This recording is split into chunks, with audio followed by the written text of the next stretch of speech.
Welcome back to another edition of the Night Report podcast. I'm your host, Mike Broadbent. Joining me once again are my co-hosts, Richie and Alec Crowdhamel.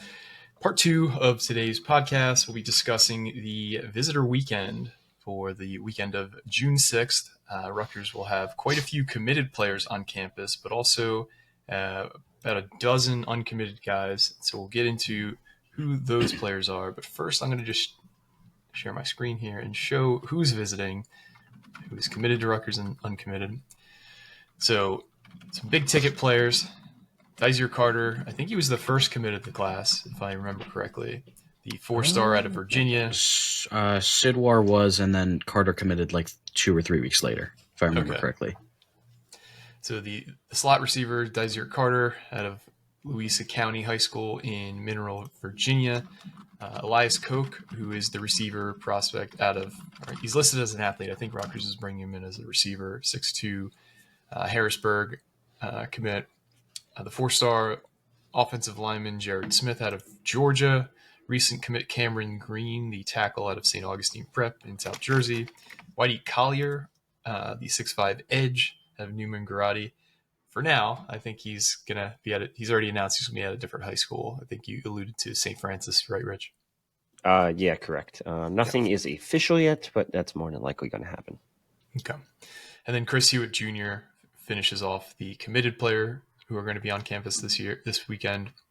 So 17 total players, 6 of them being commits. Let's get into the uncommitted guys first with the aforementioned, if you listen to the first half of this pod, Jonathan Brown, the running back out of St. Francis de Sales High School in Columbus, Ohio. Rich, tell us a little bit about how Rutgers got involved with this kid. Yeah, so like most schools nowadays, they have showcases in the spring. College coaches come out. We actually go out too. Obviously, we did not go out to Ohio for this one, but Demir Shaw did, and he ended up watching the kid on a little bit of just run through the drills, go through everything. Basically a practice, essentially, and a workout. So he did that. Within 2-3 days, he got a phone call from Greg Schiano, because Greg Schiano always personally offers these kids. Offered him, simple as that. And then, that's basically just how they got involved. Now, that was only a couple weeks ago. They got him scheduled for an official visit this weekend pretty quickly. He has a bunch of other MAC level offers. I don't think he has any other Power 5s at the moment. But if Rutgers wants him, basically, they can land him, it sounds like. You're on mute, Mike. You have him listed as a high likelihood of committing this weekend. Do you still feel that way after the Duke's commitment? You still think it's a pretty good likelihood he ends up as a Rutgers commit? I think probably they're going to debate internally to this if they want 2 running backs or not. I think in the end you probably take both. Otherwise, why do you? I guess the other reason is why you still host this kid despite having Dukes is the fact that the transfer portal is what it is, and you want to maintain those relationships. God forbid, who knows? Maybe Jonathan Brown goes to like Miami of Ohio, and then a year or 2 down the line, he's putting up 1,000 yards, and it's like, oh, hey, remember Russ? Remember we showed you interest before anyone else? Like, so you could kind of go from that, but I think they end up taking 2, especially with Dukes kind of being not wishy-washy with his commitment, more of like, I think we're being maybe a little too harsh there. I don't think wishy-washy isn't the right term. I think the fact that he's still open to maybe taking an official is probably a red flag for the staff. Yeah, I think if Dukes visits Michigan State this weekend, then you're putting all full court press on this kid right here, Jonathan Brown. Okay, so that's the second running back who's going to be on campus, and we also have seen that if Rutgers is not shy about canceling an official visit if they fill up at a certain position pretty quickly, like even like a couple days before a visit. So, they canceled 2 tight ends this weekend already? Yeah, exactly. Yeah.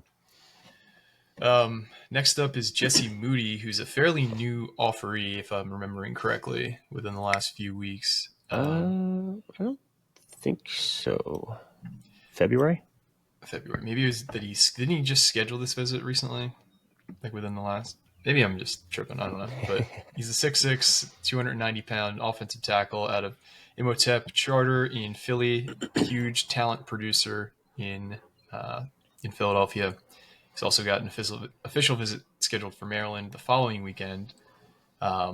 with how many offensive linemen Rutgers has already landed, where does this guy sit on the pecking order? Is he got a committable offer if he wants to this weekend? I think he definitely does. I think that this one's going to probably end up in a commitment, if I had to guess. You already have, 6 offensive linemen? So we're at the point where you're probably only going to take one more, maybe 2, but that's like, I feel like even that's a reach. But yeah, he's like Rutgers for a long time. Adam Friedman went down to one of the Under Armour Baltimore event last weekend, and he spoke very highly of Greg Schiano, Pat Flaherty, and the rest of the coaches. He loves Rutgers. He's been there a couple times already. He earned, like you said, he earned his offer back in February. He was there in March for an unofficial visit. He was there in April for another unofficial visit. Now he'll be back in June for his official visit. I think Rutgers puts the full court press here, and that could be their last offensive lineman of the cycle. And yeah, that's pretty much it. Let's keep moving on then. Next up is a defensive tackle, Amir Clark, out of Osceola High School in Kissimmee, Florida. He visited Georgia Tech last weekend. He'll be at Rutgers this weekend. Then next 2 weekends, he'll be at UCF and Syracuse. Tell us a little bit about this kid. He is a relatively new offer, as you can see on the screen, if you can't see. Georgia Tech, Rutgers, UCF, Syracuse. Georgia Tech had a great official visit with him this past weekend. There's a feeling that he actually might commit to the rambling wreck at Georgia Tech. See if he did that. That's pretty cool. I'm like a John Gruden guy now. Anyway, yeah, there's no DTs commits in this cycle, so there is 2 on campus this weekend, and I think Rutgers is going to try to get an all-out push for them because, I mean, you need defensive tackles at this point. Between Clark and then the next guy that we'll talk about in a second, they seem to be the top 2 targets at the moment. I think they're going to try to get him committed. Is it going to happen? I think it's to be determined because he did tell me he wants to take all his official visits, but we've heard that exact same wording from several recruits last weekend, and most of them committed. So hard to tell, but I think they have a good shot. And Osceola, the same high school that Bo Masco came from as well. So there's at least a bit of relationship there. I think Bo Masco's dad is the head coach as well. He used to be. I don't know if his brother was a quarterback, or I can't tell if it's his brother or if they're Chad Masco. Yep. Went to Campbell. I don't know if they're. I'm assuming they're related at least a little bit, but I don't know if they're like brothers or. Oh, okay, cool. Yep. So yeah. That's like such a.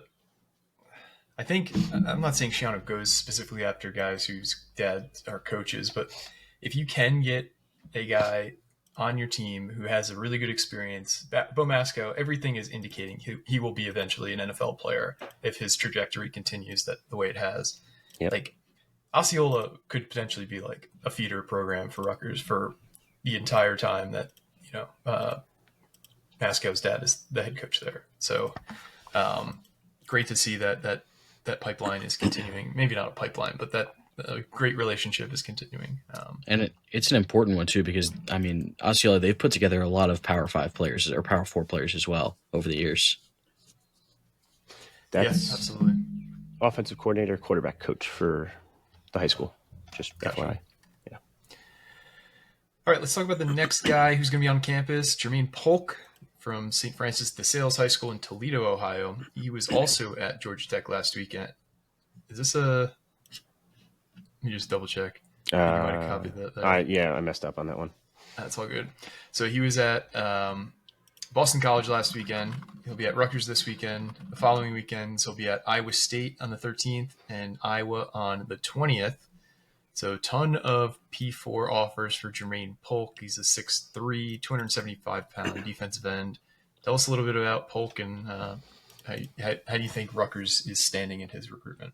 So, again, another one just offered. He is a teammate of the running back, Jonathan Brown, who we just mentioned. Mm-hmm. He has a top 5 list, as you can see in the thing: Boston College, Iowa, Iowa State, Michigan State, and Wisconsin. Originally sounded like it was an Iowa State battle. Now, Polk was also considered a Wisconsin lean at one point. After that, Wisconsin canceled their official visit this weekend after landing Rutgers' other target in Arthur Scott, who was supposed to visit this weekend. So it's like a whole mix match. Just like, okay, if he commits there, then he's going to go here. If he goes there, he goes there. So Rutgers has a good shot of landing this kid this weekend, despite just offering. But it's going to take I don't want to say like a massive leap in his recruitment, but Essentially, yes, like a massive leap in his recruitment because he just got involved like 2 weeks ago, not even last week.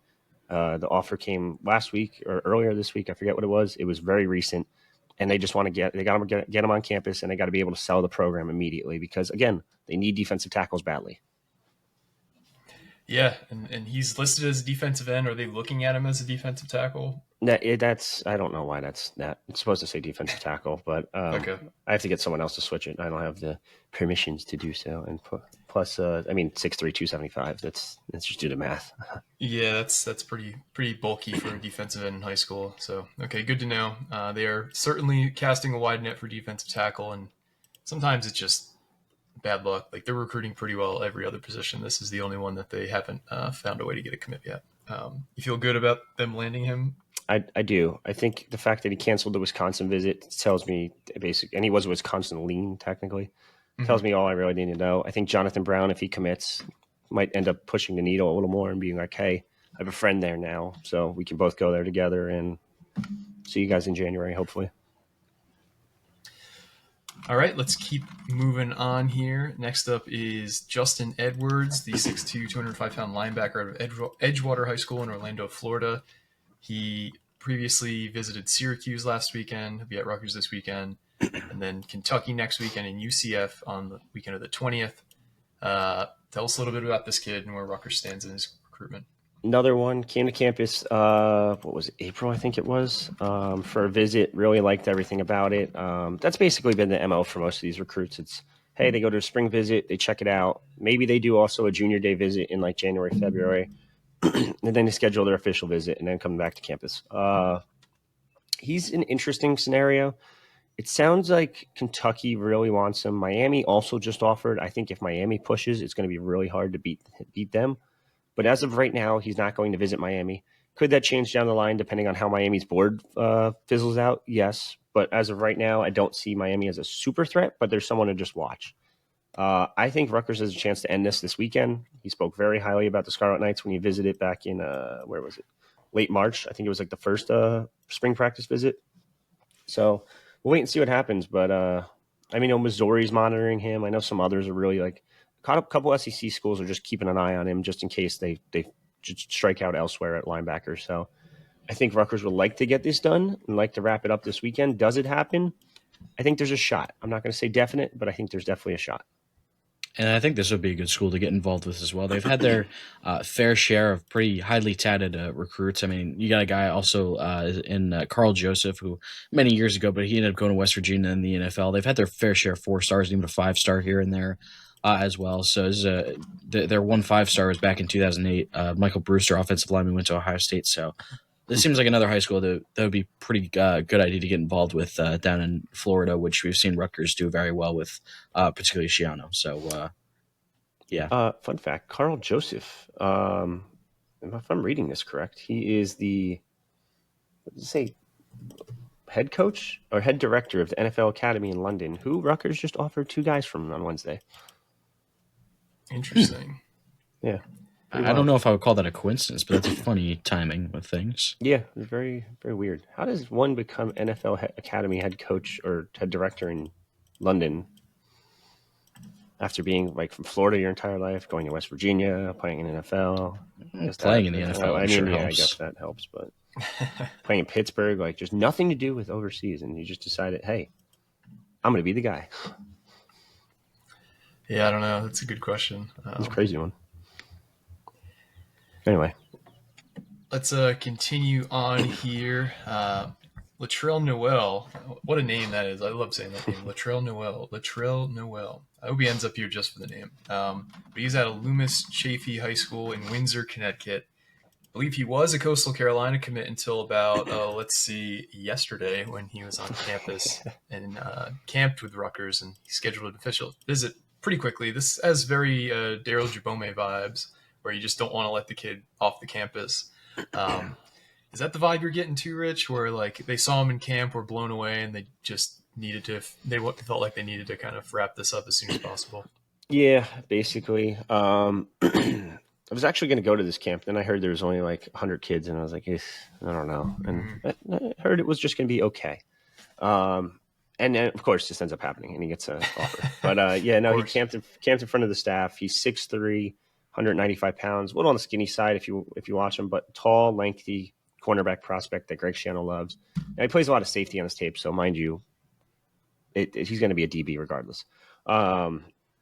He's from Florida. His tape's not the best in the world, but they had to have seen something when they worked him out. I mean, the length's there, the speed there, the acceleration looks like it's there, and it's the reaction time on his tape that I really love. And he's a ferocious defender. Like, he is not afraid to hit people. Like, I love when he just drops the shoulder pad and he's whacking running backs. He's whacking receivers. Like, it is a fun tape to watch. But so definitely give that a shot if you haven't already. But Naples, Florida kid, now going to spend a prep year up at Loomis Chaff. And a lot of times we see this work out for a lot of kids. You go to do that prep year and it completely changes your game, and just get your name out there a little more. If this kid stayed in the 2025 class like he was going to, probably would have never heard of him. Probably would have had no idea who the hell he was. Would have went to Coastal, and we would have been like, okay, maybe would have talked about him in 2 years in the portal. But now we're more than likely going to be talking about him as a Scarlet Knight because we put in a future cast for him. I'm very confident this one ends in Rutgers' favor this weekend. Basically, when he decommitted after getting the Rutgers offer, I feel like it's kind of like you can etch it in stone almost. Yeah, no, anytime a DB gets a late offer with this kind of size and speed, it's definitely exciting. So look for this one to get wrapped up this weekend in all likelihood. Devonte Anderson is up next, the 6'1", 185-pound safety out of West Orange High School not West Orange, New Jersey, Winter Garden, Florida. A lot of New Jersey high schools in other states, or New Jersey high school names in other states have been throwing me off. Winter Garden, I believe, is the town DC Jefferson was from as well. You might be right. But, he visited Louisville last weekend. He was at UCF, he was at UCF this week for a midweek visit. Rutgers this weekend, Auburn next weekend, Michigan State the weekend after that. Tell us where Rutgers stands in the recruitment of Devonte Anderson. It's a good call. He is from Winter Haven High School, Winter Haven, Florida. DC Jefferson. Yeah, I mean, Rutgers has a shot. I don't think obviously he has a commitment date, as you can see, July 11th. He's going to take all the official visits. Heard this multiple times before, but I think this one actually will happen for all official visits. I think he's probably going to end up elsewhere just based on gut right now. Could that change based on a good weekend with Rutgers? Yeah, of course it could. But he's going to Auburn next weekend. He goes to Michigan State the weekend after that. UCF is pushing very hard to keep him in state. Louisville, there's just a lot of programs on there that just say NIL, NIL, NIL. And Rutgers has NIL in football. Don't get me wrong. There's a big reason why they have arguably their best class ever, maybe. As of right now, it's top 10 in the country? And people keep saying it's like, oh, it's because they have so many commits. I'm like, you look at the other guys, they also have a lot of commits. So it's just a lot of the 5 stars haven't committed yet.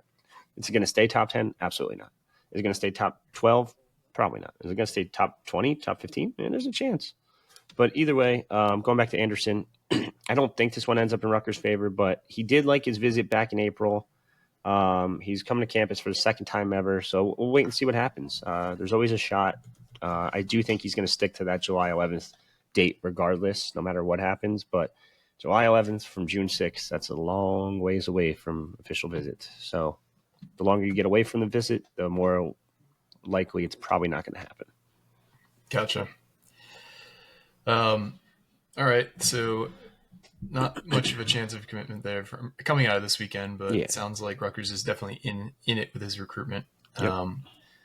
Let's talk about another Toledo commit who's going to be on campus. Rael Kelly, 6'2", 165-pound safety out of Winton Woods High School in Cincinnati, Ohio. Where do you think stand with Rutgers and Kelly? I think Toledo's going to hate Rutgers sooner or later. I just think it's at the point where it's like, stop poaching our kids. It's funny. This is the second one, and I think there's a really good shot this one happens. Vic Hall had an in-home visit already with him. They have the official visit lined up. He built a really strong bond with Vic Hall over the past couple weeks since just earning his offer. And this seems just like it's a matter of when, not if. I think if I could submit a future cast, because we can't do it for flips, I would have already. I would have submitted it probably 2 weeks ago. But I can't. So just kind of waiting on this one. I think it happens. I think it's just a matter of him coming to campus, enjoying his visit, and then they'll just get another safety commit here. Gotcha. Very Moving skinny. right though. along. That's the problem. Yeah, he's got to add some weight, but most kids do coming out of high school. Also, I'm looking at Winton Woods right now. This is a major producer of talent. I mean, there's 4 stars all over the place, Power 5 3 stars all over. So this is, I mean, it's probably not a bad idea to trust the development from this high school. Good to know. All right, now let's discuss the next the next player who's visiting, Messiah Tilson, who is the 6'3", 172-pound athlete out of Guilford High School in Rockford, Illinois. A fairly recent addition to the visitor list. Tell us a little bit about where his recruitment stands and how Rutgers got involved so late with him. Yeah, so originally he was going to visit Iowa State this weekend, and I actually mixed him up before with Germaine Pulk. Germaine Pulk was the Wisconsin lean. This was the kid that is the Iowa or Iowa State lean, or at least he was in the past. Things have completely changed. He took a visit to Iowa back in April. They felt really confident about him. They took a visit to Illinois back in April. I know Illinois felt really confident, but those April visits just don't really pay off at all, it seems like. Wisconsin also had this kid on an official visit in April. Just got back from a Kentucky visit, going straight to Rutgers, then Minnesota, then Kansas. Has a top 6 of Rutgers, Iowa, Iowa State, Kansas, Wisconsin. I'm missing one somewhere. Who the hell was it? Iowa State, Wisconsin, Minnesota. So this is a kind of a weird one because it's so new. I don't think it's going to result in a commitment, but he's also being recruited as a safety. How many safeties are you realistically going to take? You have Sebastian Cruz, Rael Kelly. You have Chris Hewitt Jr., who's a nickel. You have, and again, 4-2-5 defense. So you're going to play multiple DBs, obviously. You're going to play 5 DBs, but 3 of them could be safeties. We saw Desmond Ingvenosen play a lot of nickel last year. So I guess technically you could play 3 safeties at once. So it's not crazy, I guess, to take 3, 4, 5 safeties even, but it just sounds insane when I said it out loud, actually. So maybe it is crazy. But I don't really know. I have a good feel for this one yet, just because he was supposed to go to Iowa State as of like Tuesday night. And then Wednesday, it's like, oh yeah, he's going to Rutgers this weekend. And it's like, oh, okay. So Rutgers made a nice little push, told Iowa to go screw, Iowa State to go screw. And we'll see what happens. Another Midwest kid in a different school. They're trying to expand that state of Rutgers. We'll see if they can pull it off this weekend. You're on mute. A lot of visits lined up for Tilson, so probably not likely to commit, but good to be involved with Rutgers. Yep. Let's move on to the next player who will be on campus, Jet Goldsbury, 6 foot, 195-pound athlete out of Heritage Hills High School in Lincoln City, Indiana. He was also at Purdue last. I think you might have copied this one over again. Let's take a look at his visits. Yep, Doesn't look like he. Yeah. So maybe Don't he wasn't. shake your head. Anyway, a lot of visits for Goldsbury. He plays safety and quarterback in high school. Where things stand with Rutgers and Goldsbury? He likes Rutgers a lot. I think this is going to be his first visit to campus, so it's really hard to tell. Earned an offer back in April. His tape is similar to that of Adam Shaw, as member Dante Carr, who we talked about as a potential tight end target. Obviously, it didn't work out because they landed 2 tight ends. But this is just the same type of athlete that they just keep going after. It's like the quarterback mold.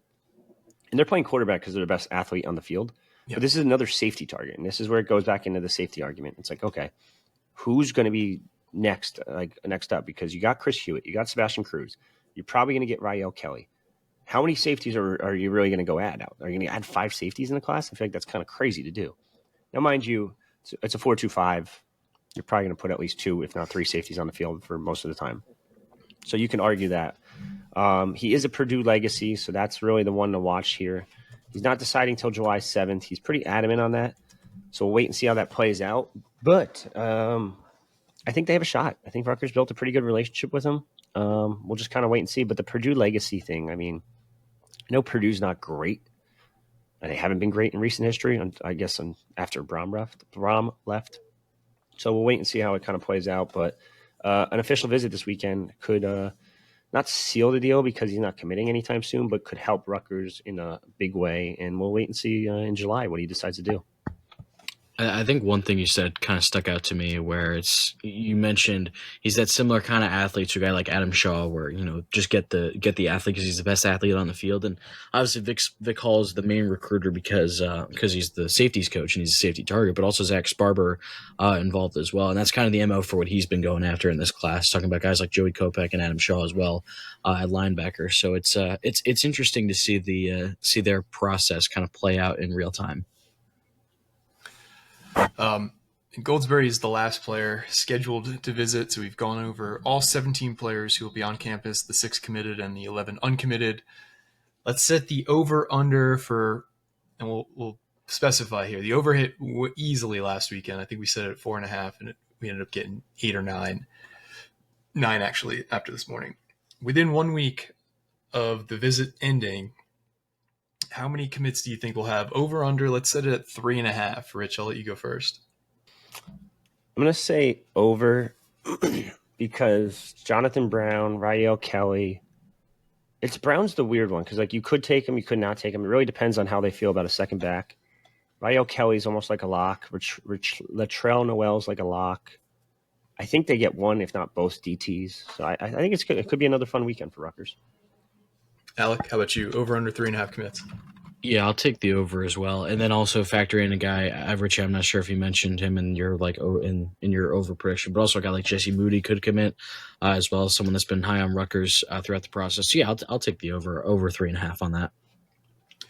Love it, love to hear it.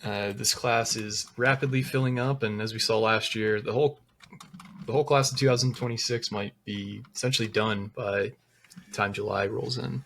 So. Things have certainly changed a lot in the landscape of recruiting and recruiting timelines for high school kids. So just have your finger to the pulse of the message board because these kind of commitments come pretty quickly, and we try and get these pods out as fast as possible. But yeah, let's not do 8 in a day again. Yeah, that was a slog. Is there anything else about this recruiting weekend or Rutgers sports related that you guys wanted to cover before we head out of here? It's going to be the same exact thing as last weekend, New York City on Friday night. Probably going to go to Tony DiNapoli's again. Sounds like the kids love Tony DiNapoli's, so it's always a good sign.